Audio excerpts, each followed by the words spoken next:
आप सभी बच्चों को बिट्टू सर के इस क्लास में शुभ दोपहरिया में बहुत बहुत स्वागत है। और आज हम लोग पढ़ने जा रहे हैं चार्टर एक्ट के बारे में। किसके बारे में? चार्टर। हम लोग पढ़ लिए थे इससे पहले regulating act, kids India act भी पढ़ लिए थे। आज हम लोग पढ़ लेते हैं चार्टर एक्ट, ठीक है ना? आप लोग हैं यहाँ पे? तो आज जो हम लोग चैप्टर शुरू कर रहे हैं जिसका नाम क्या है? Charter act. आपको पहले ही बताए थे कि हर एक 20 साल के बाद कंपनी को, है ना, 20 वर्षों के लिए अनुमति मिलता था व्यापार करने के लिए। ऐसा बताए थे हम लोगों को? आप लोग इस बात को जानते थे? अब देखिए इस बात को कि 1773 में जब रेगुलेटिंग एक्ट आया तो निश्चित तौर पर 20 साल इसका पूरा होगा। कब? 1793 में। कब पूरा हो जाएगा? 1793 के बाद 20 साल 1813 में, उसके बाद 20 साल 1833 में, उसके बाद 20 साल 1853 में। ऐसे ना 20 साल होगा। समझ में आ रही है बात? तो अब 1793, चूंकि 1700 हम लोग 73 में रेगुलेटिंग एक्ट की चर्चा किया था हम लोगों ने, याद है? आप लोग रेगुलेटिंग एक्ट पढ़े थे कि नहीं पढ़े थे? और रेगुलेटिंग एक्ट कब आया था? 1773 ईस्वी में, जिसमें कुछ नियमावली बनी थी और उस नियमावली के तहत अब कंपनी को भारत में व्यापार करने का मौका मिला था। ये बात तो आप लोग समझ में आ गई थी। और इसी रेगुलेटिंग एक्ट के तहत ब्रिटिश क्राउन कहिए, ब्रिटिश संसद कहिए, अब धीरे धीरे भारत पर भी उसकी निगाहें जमने लगी थी। ये बात तो आप लोगों को पता है। और इसके बाद आप रेगुलेटिंग एक्ट जब पढ़े थे तो उसके बाद रेगुलेटिंग एक्ट में सुधार करने के लिए, रेगुलेटिंग एक्ट में जो हल्की फुल्की गड़बड़ियां थी उसको सुधार करने के लिए एक और एक्ट आया था। उस एक्ट का नाम क्या था? Pitt's India act. और यह कब आया था? 1784 में। आप लोग कंप्लीट किए हुए हैं, बहुत बहुत धन्यवाद आप सभी लोगों को। तो पिट्स इंडिया एक्ट आया था। ये दोनों आप बहुत बढ़िया से पढ़ लिए हैं। पढ़ लिए हैं कि नहीं पढ़ लिए हैं? समझ लिए हैं न्यूज को बहुत बढ़िया से? अब इसमें आप कुछ बातों को जानने की कोशिश कीजिए जरा सा। आपको याद होगा कि जब रेगुलेटिंग एक्ट आया था तो उसी रेगुलेटिंग एक्ट के तहत गवर्नर जनरल का भी पद आया था। क्या चीज का पद आया था? Governor general. और गवर्नर जनरल का पद पहली बार जब आया तो उस समय गवर्नर जनरल के तौर पर जो व्यक्ति आए, अंग्रेज पदाधिकारी आए, उसका नाम था वारेन हेस्टिंग। नाम आप लोगों ने सुना? तो गवर्नर जनरल और प्लस में उनकी सहायता के लिए, है ना, एक परिषद का निर्माण हुआ। और शुरू में जब रेगुलेटिंग एक्ट आया था तो गवर्नर जनरल के साथ 4 सदस्य, 4 परिषद इनके सहयोगी के तौर पर आए थे। यानी कि रेगुलेटिंग एक्ट की अगर चर्चा करें तो एक गवर्नर जनरल और इनके सहयोग करने के लिए 4 और सदस्य। लेकिन जैसे ही पिट्स इंडिया एक्ट आया, जैसे ही कौन एक्ट आ गया? Pitt's India act. तो आप देखेंगे कि गवर्नर जनरल के साथ एक पद को हटा दिया गया और 3 परिषद बनाए गए, मैंने परिषद में 3 सदस्य रखे गए। और यहां पर गवर्नर जनरल को वीटो पावर भी मिला था, जबकि रेगुलेटिंग एक्ट में गवर्नर जनरल को वीटो पावर नहीं था। ये बात तो आप लोगों को मालूम होगा। पिट्स इंडिया एक्ट के तहत ही यह बात तय की गई थी कि कंपनी को, उसमें गवर्नर जनरल की शक्ति और सुप्रीम कोर्ट की शक्तियों को अलग अलग बताया गया था। ये बातें आप लोग पढ़ लिए थे। और इसी पिट्स इंडिया एक्ट के तहत वहां पर ब्रिटिश संसद ने दो तरह के नियम लगाए थे। एक जो व्यापार करेंगे वो बिल्कुल अलग, और दूसरा जो राजनीति करेंगे वो बिल्कुल अलग। बात समझ में आ रही है? अब आपको ये बताना है कि पिट्स इंडिया एक्ट के तहत आप दो लोग जो आए थे, दो माने तरह से जो काम करने का बंटवारा किया गया था कि व्यापार जो करेंगे, जो लोग व्यापार करेंगे, जो कंपनी है जो व्यापार करेगी, उसके लिए कोर्ट्स ऑफ डायरेक्टर का पद बनाया गया था। यानी कि क्या बनाया गया था? कोर्ट ऑफ डायरेक्टर्स या बोर्ड ऑफ डायरेक्टर्स को ही कोर्ट ऑफ डायरेक्टर हम लोग बोल रहे थे। और इसका काम था सिर्फ और सिर्फ व्यापार के बारे में सोचना, व्यापार को आगे बढ़ाना, कंपनी को आगे बढ़ाना, व्यापार में तरक्की देना, व्यापार को कंट्रोल करना, यही ना काम था। और इसके बाद राजनीति जो करेंगे, चूंकि अब आपको याद होगा कि बक्सर युद्ध के बाद कंपनी सिर्फ व्यापार नहीं कर रही थी, और कंपनी जब सिर्फ व्यापार नहीं कर रही थी, चूंकि वह कुछ क्षेत्रों को युद्ध के माध्यम से जीत चुकी थी, पूरा बंगाल उसके कब्जे में आ चुका था, है ना, राजस्व का अपने मैंने दीवानी प्राप्त कर लिया था, और राज्य चलाने के लिए निजामत बहाल किया था, मैंने निजामत के तौर पर नवाब बहाल किया था। आ रहा समझ में? यानी कि अब अंग्रेज वहां पे राजनीति कर रहे थे, और कंपनी चूंकि घाटे में चली गई थी, और ब्रिटिश सरकार से उसको ब्रिटिश संसद से लोन लेना पड़ा था, और लोने लेने की वजह से अब भारत में कंपनी के साथ साथ ब्रिटिश संसद भी अब काम कर रही थी। और ब्रिटिश संसद ने कंपनी को सुदृढ़ बनाने के लिए यह व्यवस्था की थी कि जो लोग व्यापार करेंगे वो सिर्फ व्यापार की बात करेंगे, जो लोग व्यापार करेंगे वह व्यापार कंपनी की तरक्की की बात करेंगे, और जो राजनीति होगा, जो अन्य डिपार्टमेंट को देखेंगे, वो उसको जो कंट्रोल करेंगे, तो उसको हम लोग क्या कहे थे? Board of control. Board of control, board of control हो गया। बोर्ड ऑफ कंट्रोल शॉर्ट में लिखिए BOC, यानी कि बोर्ड ऑफ कंट्रोल। और इसका काम था भारत की राजनीतिक पर नजर रखना, राजनीति पर नजर रखना। ये सब सारे चीज किस एक्ट में आए थे? पिट्स इंडिया एक्ट में। और इन दोनों को हर तरह की बात समयानुसार समय समय पर किसको देना होता था? यानी कि दोनों व्यक्ति या दोनों बोर्ड अपना सारा कागज पत्र लेकर के किसको मैंने वहां दिखाएगा? ब्रिटिश संसद में पेश करेगा, समय समय पर। कहां पेश करेगा? ब्रिटिश संसद पर। कोई दिक्कत यहां तक की बात समझ में आ गई थी? कहीं से कोई दिक्कत हो रहा था? ये सब बातें आप लोग समझ में आ गई थी आप लोग? अब देख लीजिए, अब चूंकि चार्टर एक्ट, चूंकि अब कंपनी को 20 साल पूरा होने वाला था, और 1773 के बाद उसका 20 साल पूरा हो रहा था 1793 में। कब हो रहा था? 1793 में। लेकिन इससे पहले कुछ बातों को जान लीजिए। आज हम लोग पढ़ लेंगे 1793 का चार्टर्ड एक्ट। एक्ट मीन्स कानून, है ना। चार्टर्ड एक्ट क्या था? तो यह राजा के द्वारा लेख था, एक विधि थी जिसको वह पारित करता था, समझे कि नहीं? तो चार्टर एक्ट था। लेकिन क्या वारेन हेस्टिंग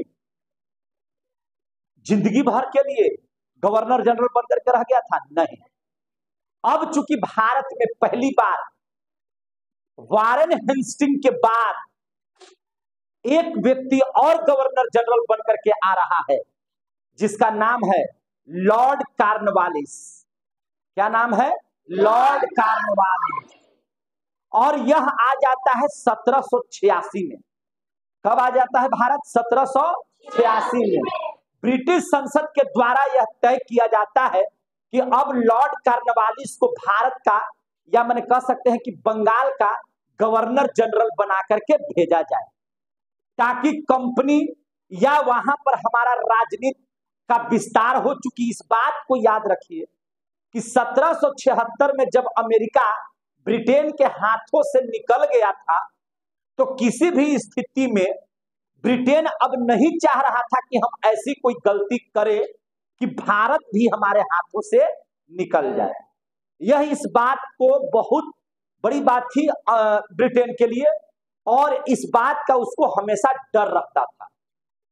इसलिए चूंकि देखिए ब्रिटेन, आप विश्व स्तर पर भी बात करें तो ब्रिटेन और फ्रांस हमेशा आपस में टकराते रहे।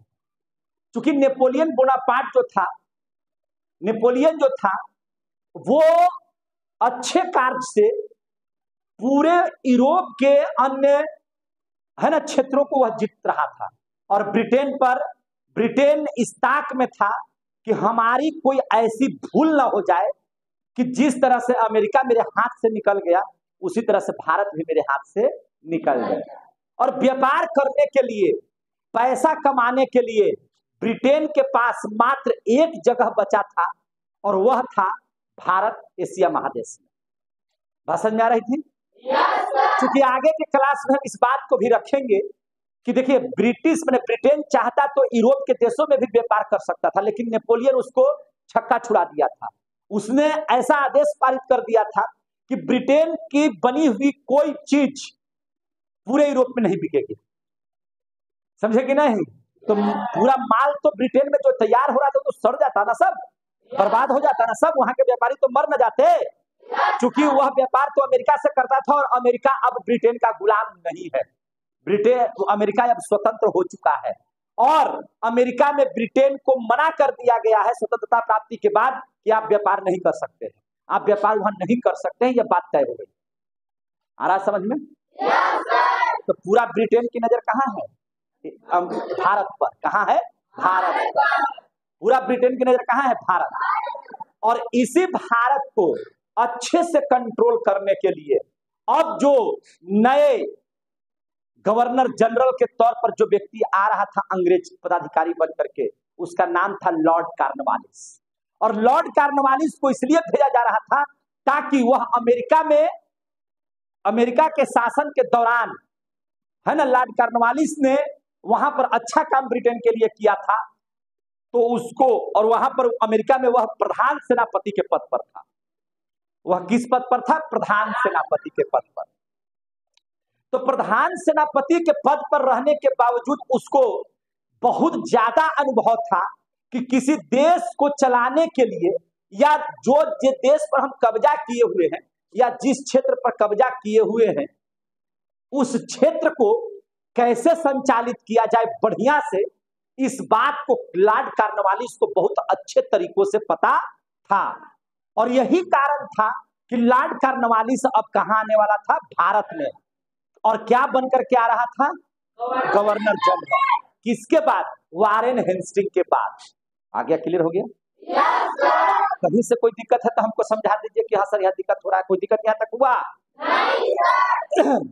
लेकिन जब इनकी नियुक्ति होती है, जब इसकी नियुक्ति होती है भारत में गवर्नर जनरल के पद पर, तब वह कुछ बात रखता है, शर्त रखता है। वह क्या रखता है? कुछ बातें रखता है। एक तरह से कहिए तो वह एक शर्त रखता है। तो बाबू रे, जो नियम 1793 में चार्टर एक्ट था, वह नियम 1793 वाला नियम तो रहेगा, लेकिन ठीक उससे पहले, है ना, इसकी जो शर्त थी उसको भी एक एक्ट बनाया गया। और 1793 से पहले एक एक्ट पढ़ लेंगे जिस एक्ट का नाम है चार्टर एक्ट 1786। Charter act 1786। यहां तक मैटर समझ में आ गया? चार्टर एक्ट जब 1786 पढ़ लेंगे तब उसके बाद हम लोग चार्टर एक्ट 1793 पढ़ लेते हैं। कोई दिक्कत?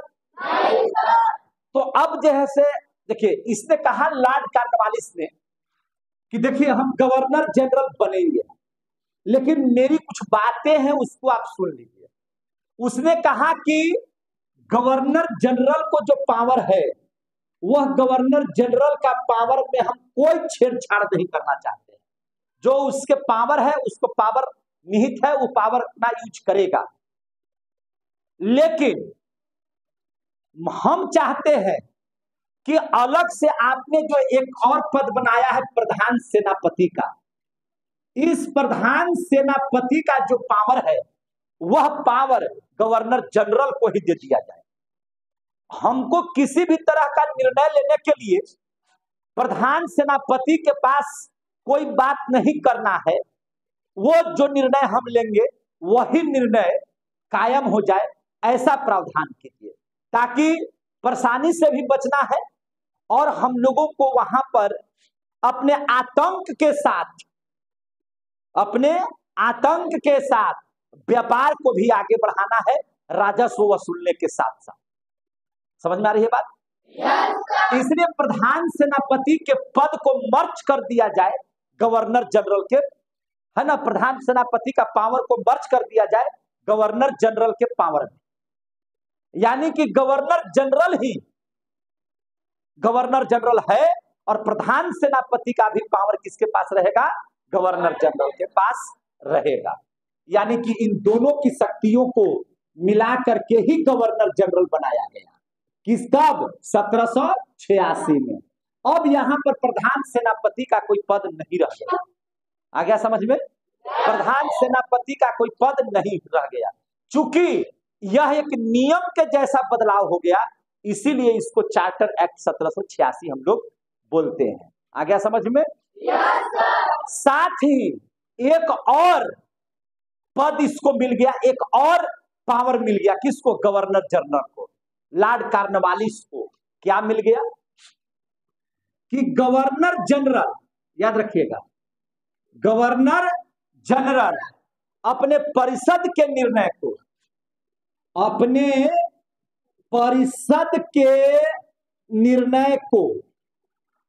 है ना, परिषद के निर्णय को निरस्त कर सकता है, निरस्त कर सकता है। अब यहां पे समझ लीजिए, और ये ऐसा किसने करवा दिया? लॉर्ड कॉर्नवालिस ने, जो क्या बनकर के आ रहा था? Governor general. कब आया? 1786 में। यानी कि वारेन हेस्टिंग के बाद आपसे पूछा जाएगा कि गवर्नर जनरल के पद पर कौन विराजमान हुए, तो लॉर्ड कॉर्नवालिस। वारेन हेस्टिंग के बाद कौन यहाँ पे गवर्नर जनरल बनकर के आया? Lord Cornwallis. कब आया? 1786 में। और जैसे ही आया तो ये दोनों बातें होगी। आपको याद रखिएगा, रेगुलेटिंग एक्ट में गवर्नर जनरल का पद था और 4 सदस्य भी उसमें थे, लेकिन क्या गवर्नर जनरल परिषद के निर्णय को निरस्त कर सकते थे? नहीं। इसमें नियम यह था कि जो परिषद है वोटिंग के आधार पर निर्णय लेगी। रेगुलेटिंग एक्ट में था ना ये बात? कैसे निर्णय लेना है आपको? वोटिंग के आधार पर। अगर मान के चलिए कि मैंने 4 परिषद है, 3 परिषद एक तरह की बात बोल रहे हैं और 1 परिषद उल्टा बात बोल रहा है, तो बात किसकी मानी जाएगी? जो 3 को बोल रहा है वो। समझ में आ गई कि नहीं आ गई? यहां पर गवर्नर जनरल को का तो पद महान था, लेकिन वह जो था से किसके अधीन था? परिषद के अधीन था। इसका पावर कब चलता था? तो इसका पावर तब चलता था कि जब 2 परिषद एक देने, 2 परिषद एक देने, दोनों बराबर बराबर हो जाते थे, और तब गवर्नर जनरल किसी का सपोर्ट करता था, तब उसका वैल्यू होता था। यही ना था रेगुलेटिंग एक्ट में? Yes sir. और पिट्स इंडिया एक्ट में थोड़ा सा परिवर्तन करते हुए हल्का सा इसको पावर बढ़ा दिया गया। लेकिन आप देखिए तो जब लॉर्ड कॉर्नवालिस आया, तो गवर्नर जनरल अपने परिषद के निर्णय को क्या कर दिया? निरस्त भी कर सकता है। ऐसा वीटो पावर इसको दे दिया गया, यानी कि फुल पावर इसको दे दिया गया। किसको? लॉर्ड कॉर्नवालिस को। क्लियर हो गए? कितने बच्चों को समझ में आ रहा है ये सब बात? चलिए, सभी बच्चों को समझ में आ रहा है, सीधा बैठ जाइए। तो चूंकि कुछ नियमों में सुधार हुआ था, चूंकि कुछ नियमों को बीच में लाया गया था, इसलिए इसको कहते हैं चार्टर एक्ट 1786। लेकिन मूलतः जो नियम थे वो तो 20 साल के बाद होगा। चूंकि कंपनी 1773 में 20 साल के अनुमति के बाद अब इसको अनुमति मिलेगा व्यापार करने का, नहीं व्यापार करने का मिलेगा अनुमति या नहीं मिलेगा। अब जरा सा इस एक्ट में देख लेते हैं।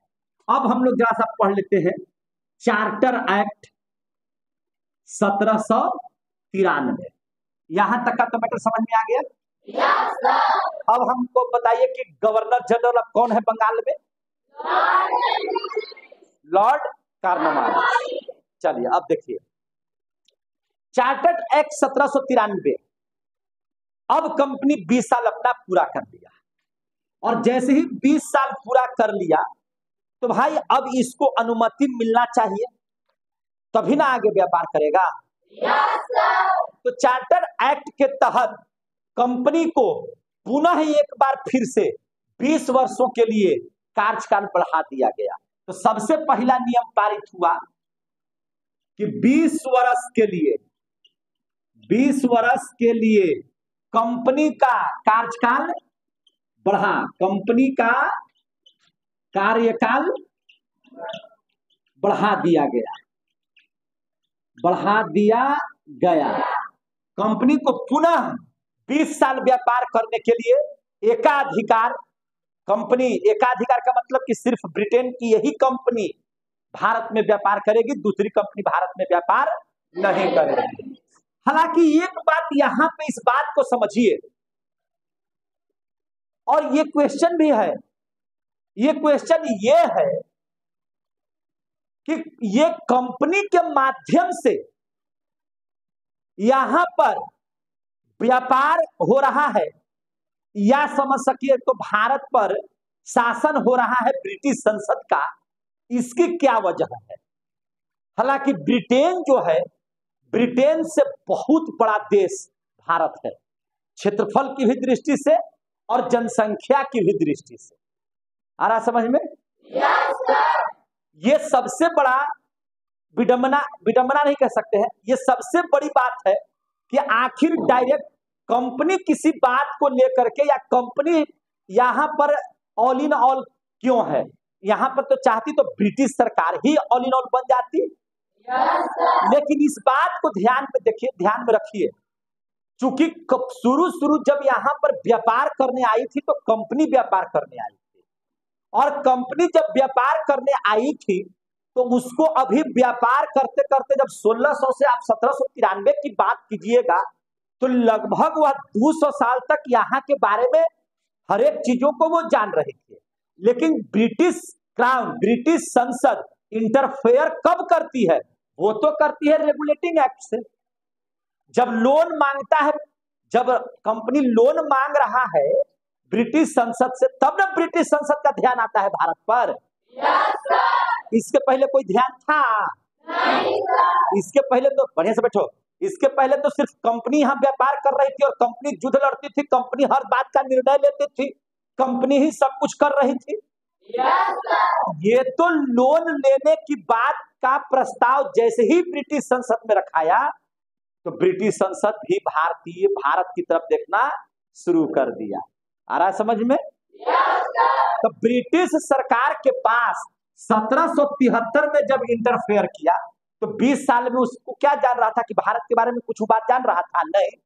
लेकिन कंपनी चूंकि यहाँ पर भारत में लगभग 200 साल अपना पूरा कर चुकी थी तो भारत के हर परिवेश, भारत के हर चीजों पर उसकी नजर थी और यहाँ की हर बातों को वह समझने में अब सक्षम थी।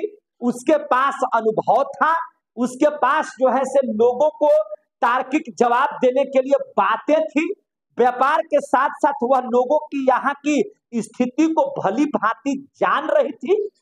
इसीलिए ब्रिटिश संसद डायरेक्ट तरीके से अभी भारत में लॉन्च नहीं करती है, अपना कदम नहीं रखती है, वह यहाँ पर शासन करती है कंपनी के माध्यम से, है कि नहीं?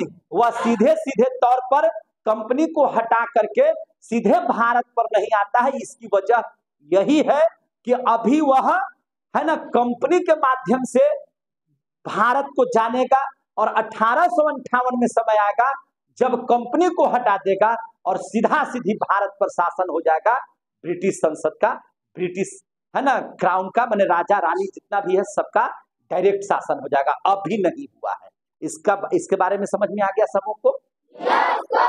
लेकिन चार्टर एक्ट यानी कि जो राजा का लिखा हुआ चीज है, अब उसने कहा था कि अब जितनी भी बातें, जितने भी नियम, जितने भी कार्य अब कंपनी भारत में करेगी, चाहे वह व्यापार करने के लिए करे या युद्ध लड़ने के लिए करे या संधि करने के लिए करे या अन्य किसी भी मामले में वह अगर हस्तक्षेप करता है, तो इसके लिए लिखित विधि का, है ना, लिखित विधि में मैंने लिख करके, कैसे लिख करके नियम पारित करेगी या लिख कर करके इस बात को अपने पास रिकॉर्ड में रखेगा, मौखिक तौर से नहीं।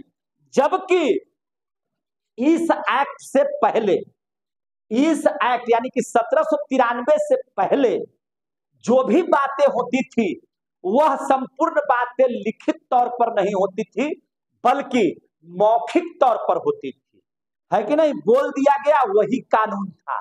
लेकिन चार्टर एक्ट 1793 के आने के बाद यह प्रस्ताव पारित हुआ कि लिखित विधि, कैसी विधि, लिखित विधि, ध्यान समझिएगा, लिखित विधि, है ना, एक तरह से कह सकते हैं कि लिखित विधि की नींव पड़ी, लिखित विधि की नींव पड़ी। यानी कि कोई भी चीज अब कैसे होगा, तो लिख करके सिग्नेचर करके तब उसको पारित किया जाएगा ताकि यह रिकॉर्ड में हमेशा के लिए बना हुआ रहे। आ गया समझ में? और तीसरी बात, ये तो हो गई पहली बात, एक हो गई दूसरी बात, और तीसरी बात, इस बात को समझ लीजिए। तीसरी बात इसमें क्या थी, आप देखिए, पिट्स इंडिया एक्ट में आपको याद होगा कि नियंत्रक मंडल के 6 सदस्य बनाए गए थे, याद है? ये जो बोर्ड ऑफ कंट्रोल जो राजनीति करेगी उसके कितने सदस्य थे? बात है, आज लिखे हैं कि नहीं लिखे हैं आप लोग? जो यहां पर इस बात को समझिए, पिट्स इंडिया एक्ट में यह महत्वपूर्ण तथ्य है। पिट्स इंडिया एक्ट में यह क्या है? महत्वपूर्ण तथ्य है। महत्वपूर्ण क्यों है? क्योंकि पिट्स इंडिया एक्ट में यह बात को क्लियर कर दिया गया कि जो व्यापार करेंगे उनका रास्ता अलग और जो राजनीति करेंगे उनका रास्ता अलग। और व्यापार करने के लिए, सीधा बढ़ जाइए सब कोई, मेरी बात समझ में आ रही है कि सिर्फ मुझे देख रहे हैं और ध्यान कहीं और है? जोर से बोलिए। भगा देंगे तुमको, बाहर कर देंगे तुमको लड़के, याद रखिए इस चीज को। झुकना है घर झुकिएगा। यहां पर इस बात को समझिए कि पिट्स इंडिया एक्ट में यह बात तय की गई कि यहां पर व्यापार करने वाले सिर्फ व्यापार करेंगे, उनको राजनीति से कोई मतलब नहीं होगा, और जो राजनीति से मतलब रखेंगे उनको व्यापार से कोई मतलब नहीं रहेगा। व्यापार करने वाले लोगों के लिए एक बोर्ड बनाया गया जिसको कोर्ट्स ऑफ डायरेक्टर का नाम दिया गया, और राजनीति करने के लिए, जो नियंत्रण करने के लिए, कंपनी को आगे बढ़ाने के लिए जो लोग आए थे, है ना, उनकी संख्या 6 थी। कितनी थी उनकी संख्या? 6, जिनको नियंत्रक मंडल कहा जाता था, जिसको कहा जाता था बोर्ड ऑफ कंट्रोल। क्या कहा गया? Board of control. खड़ा होइए आप, खड़ा होकर सुनिए, बोर्ड ऑफ कंट्रोल। और बोर्ड ऑफ कंट्रोल में कितने सदस्य थे आप बताइए? 6 सदस्य थे। क्लियर हो गया? अब ध्यान दीजिए, झुक रही है वो। बोर्ड ऑफ कंट्रोल में कितना सदस्य? 6। तू झुक रहा है। बोर्ड ऑफ कंट्रोल में कितना सदस्य? 6। तो अब देखिए हुआ क्या चीज कि इस चार्टर एक्ट के तहत इस बात को कहा गया, तोरो एक लपड़ दे देंगे तुमको भी। ये सब लग रहा है कि हम सत्यनारायण भगवान की कहानी कर रहे हैं। अब पूरा आनंद में पंखा चलिए रहा है, हॉल तो लग रहा है कि एकदम मजेदार है, ठंडा ठंडा, कूल कूल, है कि नहीं? अम्मार एकदम जैसे लग रहा है कि ताड़ी उड़ी पी के आता है। झुकता क्यों है तुम? कोई ठीक है कन्हू, इधर से उधर कर दिया तो कोई पता चलेगा? ध्यान समझिए, तब क्या हो गया, यहां इस बात को समझिए कि जो नियंत्रक मंडल में 6 सदस्य थे, कितने सदस्य थे? 6। तो नियंत्रक मंडल के यानी कि नियंत्रक यानी कि बीओसी है ना, नियंत्रक मंडल के 6 सदस्यों, कितना सदस्यों? 6 सदस्यों का वेतन, का वेतन, इनके वेतन को इस नियम में यह कहा गया कि भारत में राजस्व को वसूला जाता है। कब बोलबे नहीं करता है, कंपनी तो टैक्स लेती भी है, या उसके कुछ क्षेत्र हैं उस क्षेत्र से राजस्व आता है, आता है। जैसे आप बंगाल में देखे थे ना कि बिहार, उड़ीसा, बंगाल सबसे है ना दीवानी कंपनी अपने हाथ में रखी हुई थी, तो उस क्षेत्र के लोगों को राजस्व देना पड़ता था, उसके हर एक गांव को राजस्व देना पड़ता था, और उस राजस्व का मालिक अंग्रेज खुद था, कंपनी खुद था।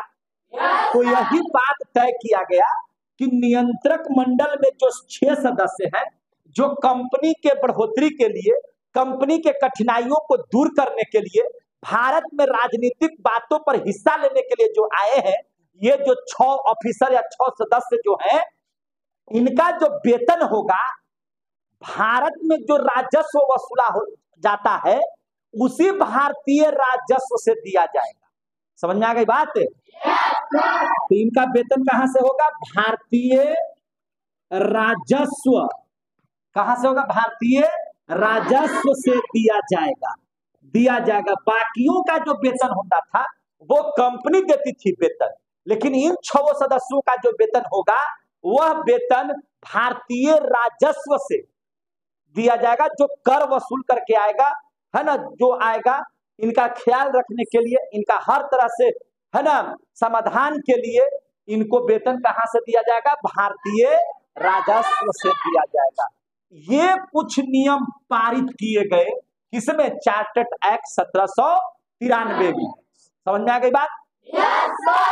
जरा देखिए, इसमें हम एक बात बताना चाहते हैं। देखिए, सबसे पहले क्या, ब्रिटिश संसद क्या, देखिए वहां ब्रिटेन में, याद रखिएगा, ब्रिटेन में सबसे प्रधान कौन है? या तो राजा या कोई रानी है, तो तब ना रानी एलिजाबेथ ने है ना कंपनी को साइन करके भेज दिया था भारत में व्यापार करने के लिए। तो वहां का मेन प्रधान कौन है? ब्रिटेन में कौन प्रधान होते थे? राजा या रानी। और राजा रानी से नीचे होता था ब्रिटेन संसद। क्या होता था? ब्रिटेन संसद। जो राजा रानी तक कोई भी मामला पहुंचाना होता था, राजा हो तो राजा, रानी हो तो रानी, वह कौन देता था? ब्रिटेन संसद। ब्रिटेन संसद की बातों को सुनकर ही यह राजा रानी कोई निर्णय लेते थे। ब्रिटेन संसद के कंट्रोल में, ब्रिटेन संसद ने ही कहा था कि व्यापार जिनको करना है तो उनके लिए हमने क्या बना दिया है? Court of directors. और जो राजनीति करेंगे, जो कंट्रोल करेंगे, उनको व्यापार से कोई मतलब नहीं रहेगा, सिर्फ उनके देख रेख और उनकी सुविधा की बात करेंगे, है ना, भारत से जुड़े हुए चीजों की बात करेंगे। उसके लिए बनाया गया था बोर्ड ऑफ कंट्रोल। और इन दोनों को समय समय पर सूचना किसको देना पड़ता था? ब्रिटेन संसद को, है कि नहीं? और ये दोनों जो बोर्ड थे वह किसके लिए बनाए गए थे? कंपनी के लिए। किसके लिए? कंपनी के लिए। कंपनी को सुदृढ़ करने के लिए ये दोनों बोर्ड बने थे। और कंपनी क्या कर रही थी? अभी तक भारत पर जो भी कब्जा, जो भी बातें होती थी, वह भारतीय लोगों का बात जो सुनती थी वह कंपनी सुनती थी। कंपनी को बढ़िया से सुचारू रूप से चलाने के लिए सीओडी और बीओसी था, और ये दोनों अपना रिपोर्ट ब्रिटेन संसद को देते थे, और ब्रिटेन संसद राजा रानी तक अपनी बात पहुंचा करके कोई बात, है ना, या चिट्ठी पत्र जो भी था उस पर सिग्नेचर होता था। लेकिन 1858 में क्या होगा कि सीधा सीधी सब हट जाएगा और सीधे ब्रिटेन संसद का शासन कहां पर हो जाएगा? भारत। क्लियर हो गया? इस तरह से आप चार्टर्ड एक्ट 1793 यहीं पे हम समाप्त कर देते हैं। इसके बाद फिर 20 साल होगा तो कौन सा सेशन आ जाएगा? 1813। तो चार्टर्ड एक्ट 1813 पढ़ लेंगे। 1813 में दम है, अच्छा लगेगा, उसको पढ़ा देंगे तुरंत। इसके लिखने के बाद आपको शुरू कर देते हैं क्लास, है कि नहीं? और 1813 के बाद 1833 और 1833 के बाद 1853 हो गया ना क्लियर? तो धीरे धीरे हम लोग चार्टर्ड एक्ट को समझेंगे, बुझेंगे, और जो भी नियम पारित हुआ है भारत में अंग्रेजों का, है ना, वो सब सारे चीज चार्टर्ड एक्ट के माध्यम से हम लोग पढ़ते जाएंगे। तब जो है ना, डलहौजी का हड़प नीति पढ़ लेंगे, और डलहौजी के हड़प नीति के बाद हम लोग उसमें 1857 में सारी बातों को समझने का प्रयास करेंगे। तो तब तक के लिए आप सभी को जय हिंद, जय भारत।